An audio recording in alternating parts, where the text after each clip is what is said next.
Pour la première fois hier, le taux d'emprunt sur 10 ans de la France est passé sous la barre des 0%.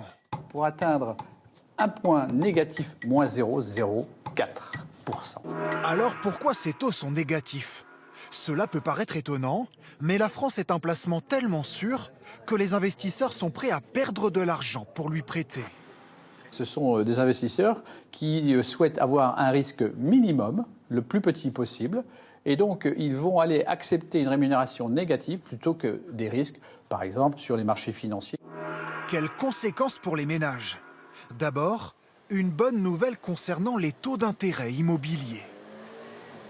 Ça veut dire que l'État français va emprunter à des taux négatifs, que les banques françaises vont emprunter à des taux plus bas, et que donc en bout de chaîne, vous avez le particulier qui va lui-même emprunter à des taux plus bas.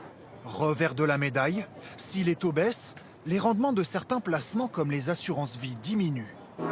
Quel impact pour les finances publiques?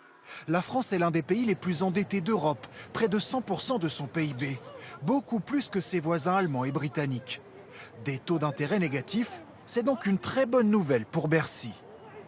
L'État français verse moins d'intérêts, donc en versant moins d'intérêts, ça diminue l'ensemble de ses dépenses et donc ça diminue son déficit budgétaire. Et donc ce mécanisme-là fait que ça permet d'accélérer ou de réduire plus rapidement la dette publique française. Selon les spécialistes, la France devrait à nouveau connaître des taux négatifs ces prochaines semaines.